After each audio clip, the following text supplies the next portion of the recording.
Trust is perhaps one of the most powerful illusions we have built throughout our evolution as a species.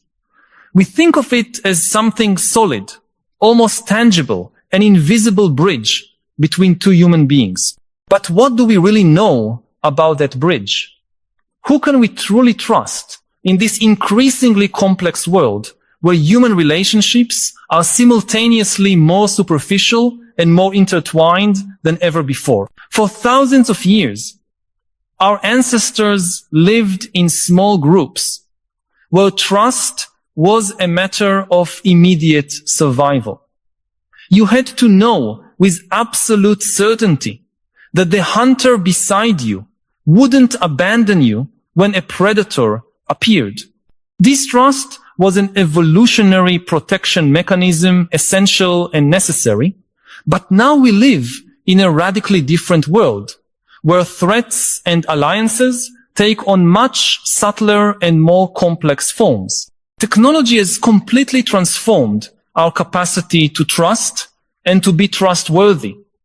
We no longer trust only people, but systems, algorithms, and entire networks of interconnected humans and machines. Have you ever wondered why we feel that almost painful need to trust someone?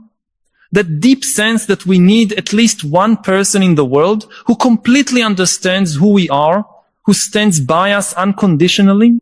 That desire isn't accidental.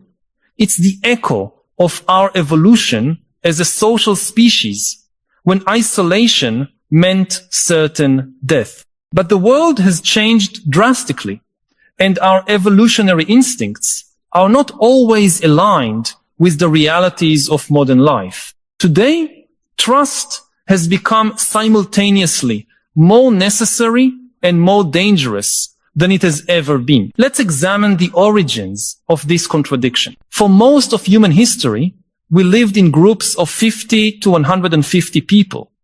We knew every member of our tribe intimately, their facial expressions, habits, strengths, and weaknesses. Trust was based on direct, constant observation, reinforced by blood ties and decades of shared experience. In hunter-gatherer societies, betraying the group's trust often resulted in exile, practically a death sentence. In that context, it was relatively safe to trust your immediate circle. Evolution equipped us with sophisticated neurological mechanisms to detect lies and assess reliability. Our brains have circuits dedicated to recognizing micro-expressions and subtle inconsistencies in others' behavior. But these mechanisms were designed for a world very different from the one we live in today. In the information age, our evolutionary tools for assessing trust face unprecedented challenges. We regularly interact with thousands of people we will never meet in person. We trust companies, governments, and systems made up of millions of anonymous individuals. Our ability to assess who deserves trust is overloaded beyond the limits it was designed for. And so we come to a disturbing conclusion. There are entire categories of people whom our natural tendency is to trust, but who often don't deserve that trust. Not because they're inherently malevolent, but because the incentives, structures, and realities of the modern world create conditions where implicit trust becomes dangerous. Who are these people we shouldn't trust blindly, even when all our instincts and social conditioning tell us otherwise? Before identifying them, it's important to understand that this isn't a call for universal paranoia. I'm not advocating for a world where we suspect every smile, every offer of help, every extended hand. That would be not only psychologically destructive, but also evolutionarily counterproductive. Cooperation based on trust is what allowed us to build civilizations. But we must recognize that our programming to trust doesn't always serve our best interests in the radically transformed environment we've created. The first category of people we must question are those whose incentives are fundamentally misaligned with our interests, even when they are members of our own family. Consider the financial advisor who also happens to be your cousin. He may genuinely care about you and your family. He may sit at your dinner table during holidays and share childhood stories. But if he earns commissions from the financial products he sells, his incentives are not fully aligned with your best interests. Not because he's ill-intentioned, but because the economic systems we operate in create these inherent contradictions. The structure of the modern financial system makes it nearly impossible for him to offer completely impartial advice, even with the best intentions. He is trapped in a system that rewards certain recommendations over others, regardless of what would actually be best for you. This is a new reality our hunter-gatherer ancestors never had to face. They never had to consider how an invisible incentive system could influence the behavior of tribe members. When a clan member offered advice about where to hunt, that advice was based purely on the shared success of the hunt. Today, invisible structures of incentives permeate all our social interactions in ways we rarely fully understand. The second category is even more complicated. Those who sincerely believe they are acting in our best interest, but whose fundamental beliefs about what constitutes best interest diverge deeply from ours. Think of well-meaning parents who pressure their children to pursue careers they themselves value, but that may not align with their children's passions or talents. They are not trying to cause harm. In fact, they're convinced they're protecting their children from future suffering. But their definition of what makes a good or successful life may be fundamentally incompatible with their child's. Implicit trust in their judgment can lead to years of unhappiness, distorted life choices, and wasted potential. This problem has always existed to some extent.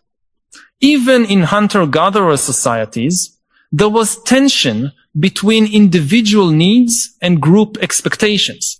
But the complexity and diversity of the modern world have dramatically widened that gap. Today, the possibilities for living a meaningful life are so vast and varied that one generation's assumptions about what constitutes a good life can be radically different from the next.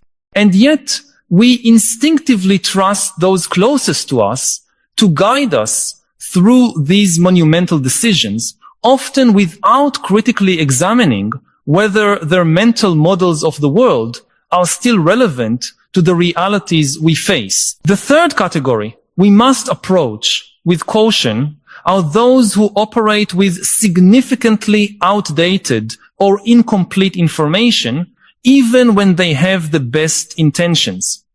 Consider the family doctor you've known for decades. You trust him implicitly, but if he doesn't stay up to date with the latest medical research, if he isn't familiar with the newest treatments, your trust may be misplaced. Not because he wishes you harm, but because human knowledge is expanding at a rate that makes it impossible for any individual to stay completely current, even within their own specialty. This is an entirely new vulnerability in human history. For tens of thousands of years, the body of knowledge necessary for survival changed relatively little from generation to generation. An elder's advice on how to hunt, find medicinal plants, or build shelter remained valid for centuries. Today, medical knowledge doubles approximately every 73 days. Studies that inform best practices in virtually every field are constantly being updated, revised, and sometimes completely overturned. In this environment, trust based on familiarity or past experience can be dangerously outdated. The fourth category includes those who are themselves victims of belief systems or institutions that distort their judgment, even if they are personally virtuous. Consider the pastor or religious leader you've known since childhood. He may be genuinely devoted to your well-being and deeply committed to his principles. But if he operates within a belief system that prioritizes certain values or behaviors over your psychological well-being or personal autonomy, his guidance can be harmful regardless of his intentions. He is not hypocritical or malicious. He truly believes he's offering you the most valuable advice possible. But he's trapped within a framework of thought that may, in some cases, value conformity over individual well-being. This too is something our ancestors rarely faced on such a scale. In the small, homogeneous communities of the past, beliefs and values were generally shared across the entire group.